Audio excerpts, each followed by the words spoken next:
घटना अहमदाबाद के इतिहास में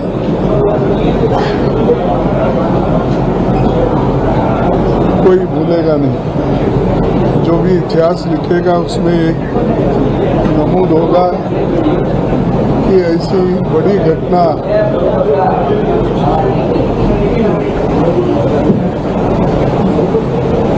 इसकी एयरलाइंस की हो गई, एयर इंडिया की, तो उसमें बहुत से लोग अपना पूरा जिनका बहुत लोगों का बलिदान हुआ है, ऐसे लोगों को मैं अपने तरफ से श्रद्धांजलि अर्पित करता हूँ। और जो लोग इस देश में, इस देश के वासी हैं, इसके अलावा भी बाहर से जो लोग अहमदाबाद देखने के लिए या जो टूरिस्ट थे या बिजनेसमैन थे, वो भी, उनका भी इंतकाल हुआ है, उनको भी मैं श्रद्धांजलि अर्पित करता हूँ। उसके अलावा जो नौजवान मेडिकल कॉलेज के विद्यार्थी जो अपना घर छोड़कर यहाँ पर मेडिकल कॉलेज में दाखिला लेकर जो मेस में खाना खा रहे थे,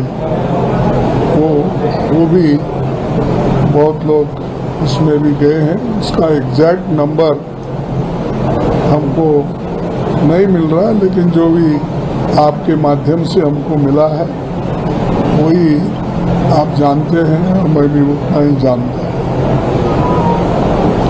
और उसी तरीके से जो 3 विद्यार्थी यहाँ पर घायल हैं, जिनकी देखभाल चल रही है, और हम यहाँ के जो सर्जन हैं डॉक्टर मित्तल, उनसे भी मिले, विचार विमर्श किया कि जो भी 3 विद्यार्थी यहाँ हैं उनका जल्द से जल्द उनको दुरुस्त किया जाएगा, उनका ठीक ठाक इंतज़ाम होगा।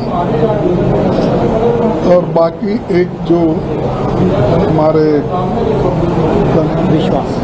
विश्वास जो मिरेकल, बहुत सा ये ऐसा मिरेकल कहीं दुनिया में नहीं मिलेगा एग्जाम्पल। ये बहुत ही लकी मैन, जितना दुख है हमको, लेकिन वो बचे हैं, अपने नसीब बोलिए या अपने जिस तरीके से उन्होंने अपने आप को बचा लिया, ये बहुत बड़ा एक बहुत बड़ी बात है। इसलिए उनको भी मैं उनके हिम्मत की दाद देता हूँ और उनको भी जल्द से जल्द उनको उनके हेल्थ में सुधार हो और जल्दी तंदुरुस्त बन के बाहर निकले, ये मैं चाहता हूँ। और उनके सबके फैमिलीज आज जो परेशान हैं, हमारे रूपानी साहब से लेकर विद्यार्थी तक और पैसेंजर्स जो भी उसमें थे, उन सब के परिवार, हम दुख नहीं सह सकते, ऐसा इतना दुख उनको हुआ है। दुख सहने की शक्ति भगवान उनको दो, और हम यही चाहेंगे कि वो जल्द से जल्द दुरुस्त होकर बाहर निकले। और जो मरे हुए हैं, उन लोगों के जो भी डिपेंडेंट हैं, उनको भी मैं यही कहूँगा कि परमेश्वर उनको इस दुख को सहने की शक्ति उनको दे। यही मैं कहने के लिए आया था। और सरकार इस तरफ ध्यान दे और किसी बात को हल्के से नहीं लेना चाहिए। और हम ऐसी दुर्घटना होती है, ऐसा चलता है, ऐसा कहना अच्छा शोभा नहीं देता। ऐसे घड़ी में पूरा देश के लोग एक होकर मजबूती के साथ उनको हम सपोर्ट करना चाहिए। और हमारे कांग्रेस के नेतागण तो 2-4 दिन से यहाँ पर जब भी घटना घटी तब से वहाँ पर उनको हेल्प करने के लिए एक हेल्पलाइन के तरह वो काम कर रहे हैं। और हमारे पीसीसी प्रेसिडेंट, सीएलपी लीडर और भी वर्कर्स सभी हैं और वो लोग काम कर रहे हैं। मैं उनको यही रिक्वेस्ट करूँगा कि आगे भी उनके कोई भी तकलीफात है, अगर उनको कुछ चाहिए, चाहे मेडिसिन चाहिए, चाहे और कुछ कमी है, तो जो यहाँ पर नहीं मिलता तो उसकी भी व्यवस्था वो लोग करें और करने के लिए वो समर्थ है।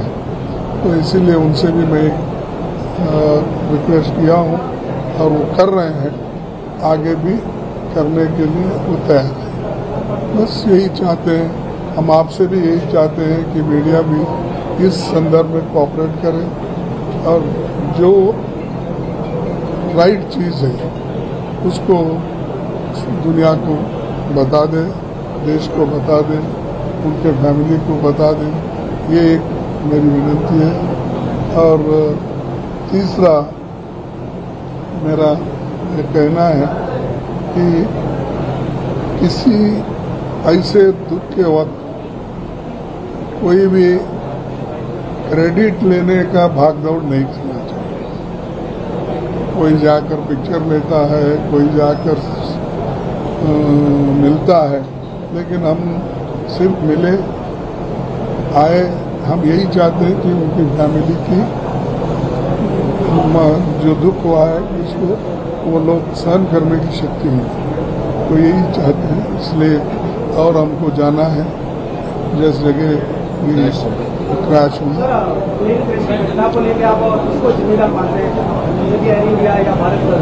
नहीं, अब ब्लैक बॉक्स मिलने के बाद उसमें क्या क्या निकलता है देख लेंगे, क्योंकि अब ऑन द स्पॉट किसी को ब्लेम करना ठीक नहीं, क्योंकि ऐसे वक्त में जब लोग अभी हादसे से बाहर नहीं आए तो अभी दुख में है, तो पहले ये तो ठीक होने दो। और दूसरी चीज़, अब वो ब्लैक बॉक्स मिलने के बाद उसमें क्या निकलता, उस आधार पर हम इंक्वायरी के लिए भी उनको कहेंगे और दूसरे चीज़ों के लिए कहेंगे, लेकिन उससे पहले किसी को दोष देना मैं अच्छा नहीं समझता। सर खड़गे साहब, दो सवाल हैं। एक तो ये कि गवर्नमेंट ने अब तक किसी भी तरह का कंपनसेशन अनाउंस नहीं किया है, ना ही सेंट्रल गवर्नमेंट ने, ना ही स्टेट गवर्नमेंट ने। दूसरा ये कि जो ड्रीम लाइनर प्रोजेक्ट है वो गवर्नमेंट ऑफ इंडिया का ड्रीम प्रोजेक्ट है और एयर इंडिया का भी, और इतने बड़े विमान का, बोइंग विमान का गिरना, पेरिस से वो लौटा भी था। देखिए, ऐसे मैं उसीलिए बोला कि ये technical matters, mechanical matters, electronic matters, ये जो भी है उससे मालूम होगा, और जो बातचीत हुई वो भी उसमें आएगा। उस आने के बाद हम कमेंट करेंगे, लेकिन उसके पहले मैं I don't want to comment anything. हाँ, कंपेंसेशन देखिए कंपेंसेशन तो देना चाहिए, और उसके अलावा जो अकाउंटेबल है वो अकाउंटेबिलिटी भी फिक्स करना चाहिए, चाहे कोई भी हो, उससे छूटना नहीं।